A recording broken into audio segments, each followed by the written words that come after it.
Students, M के study point में आप लोगों का स्वागत है। आज का ये वीडियो आप लोगों के लिए इम्पोर्टेंट होने वाला है। इस वीडियो में Paschim Bangal board class 12 semester 3 Hindi के मॉडल पेपर के बारे में डिस्कस करेंगे।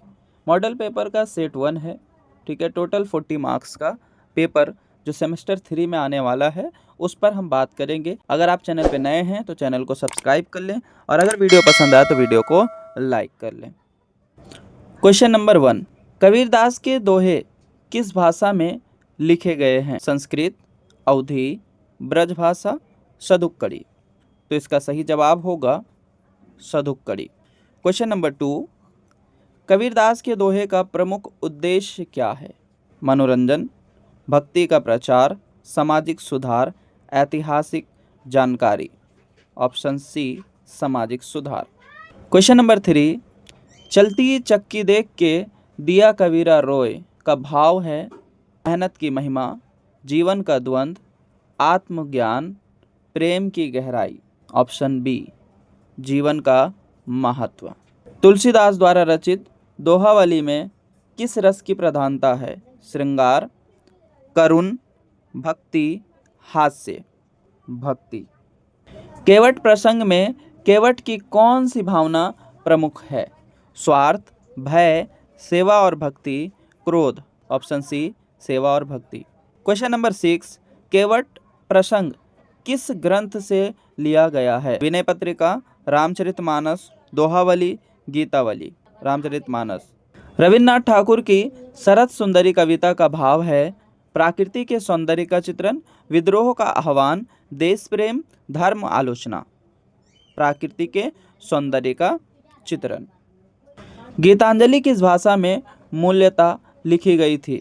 हिंदी, अंग्रेजी, बंगला, संस्कृत। बंगला। महादेवी वर्मा किस युग की कावित्री थी? छायावाद, रीतिकाल, भक्तिकाल, प्रगतिवाद। ऑप्शन ए छायावाद। क्वेश्चन नंबर 10, मैं नीर भरी दुख की बदली कविता में नीर प्रतीक है? प्रेम का, आंसुओं का, ज्ञान का, नदी का। तो हो जाएगा यहाँ आंसुओं का। क्वेश्चन नंबर 11, नागार्जुन की कविता गुलाबी चूड़ियों का प्रमुख विषय क्या है?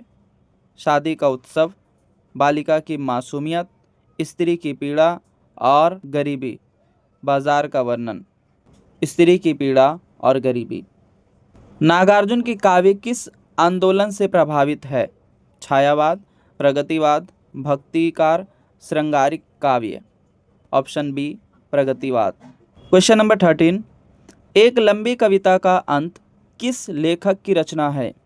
नागार्जुन, गजानंद माधव मुक्तिबोध, शमशेर बहादुर सिंह, केदारनाथ। तो ऑप्शन बी गजानंद माधव मुक्तिबोध। छायावादी, प्रगतिशील, आत्मचिंतनात्मक और बिंब प्रधान, देश प्रेम से ओतप्रोत। ऑप्शन सी आत्मचिंतनात्मक और बिंब प्रधान। उपन्यास, कविता, कहानी, संस्मरण। ऑप्शन सी कहानी। क्वेश्चन नंबर 16, शेखर जोशी की कहानियाँ किस वर्ग के जीवन से जुड़ी होती हैं? राजनैतिक वर्ग, मजदूर और ग्रामीण वर्ग, शहरी उच्च वर्ग, विदेशी जीवन। ऑप्शन बी मजदूर और ग्रामीण वर्ग। गोसाई की चक्की कहाँ स्थित थी? गंगा नदी के किनारे, नर्मदा नदी के किनारे, यमुना नदी के किनारे, कोसी नदी के किनारे। ऑप्शन डी कोसी नदी के किनारे। क्वेश्चन नंबर 18, कृष्णा सोबती की रचना सिक्का बदल गया का कथ्य है? भारत पाक विभाजन, धार्मिक आस्था, स्त्री जीवन, स्वतंत्रता संग्राम। ऑप्शन ए भारत पाक के विभाजन। भारत पाक विभाजन। क्वेश्चन नंबर 19, सिक्का बदल गया में मुख्य पात्र कौन है? समरनाथ, सिरज नहार चंद, साहनी। तो option D Sahni. Question number 20, जम्मीवाल क्या है? तालाब, नल, कुआं, झरना। ऑप्शन सी कुआं। 21, अंधा युग किस काव्य रूप में लिखा गया है? गीत, महाकाव्य, काव्य नाटक, प्रहसन। तो इसका हो जाएगा काव्य नाटक। क्वेश्चन नंबर 22, अंधा युग की पृष्ठभूमि क्या है? रामायण, महाभारत का युद्ध, बौद्ध काल, वर्तमान राजनीति। ऑप्शन बी, महाभारत का युद्ध। क्वेश्चन नंबर 23, अंधा युग किस प्रकार का अंधापन चित्रित किया गया है? अंधा युग में शारीरिक, मानसिक, नैतिक और वैचारिक या राजनीतिक। ऑप्शन सी, नैतिक और वैचारिक। क्वेश्चन नंबर 24, द्वितीय अंक में कौन पात्र विनाश का कारण बनता है?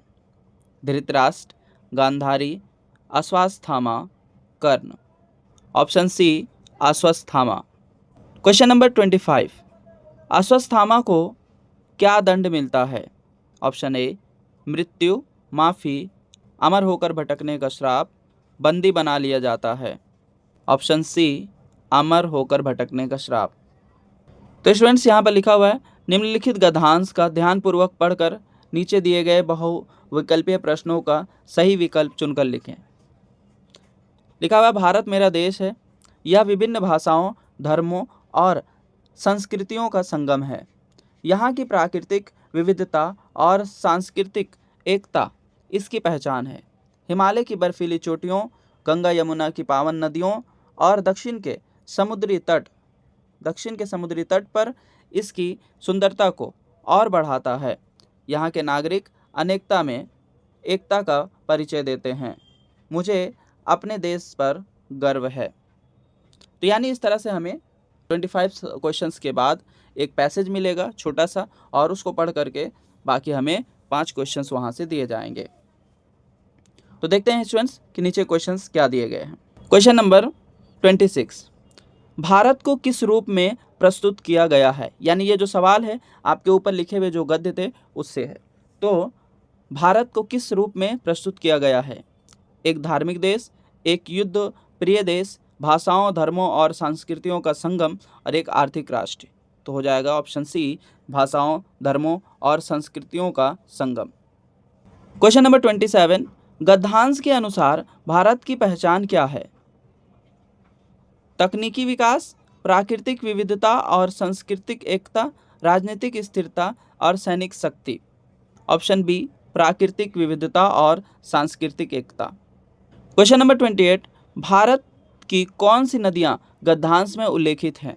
ब्रह्मपुत्र और गोदावरी, गंगा और यमुना, सरस्वती और सिंधु, नर्मदा और ताप्ती।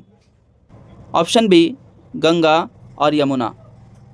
क्वेश्चन नंबर 29, अनेकता में एकता से लेखक का क्या तात्पर्य है? भारत में सब एक जैसे दिखते हैं, भारत में केवल एक ही धर्म है, भिन्नता के बावजूद सब मिलजुल कर रहते हैं, भारत में कोई विविधता नहीं है। ऑप्शन सी, भिन्नता के बावजूद सब मिलकर एक रहते हैं।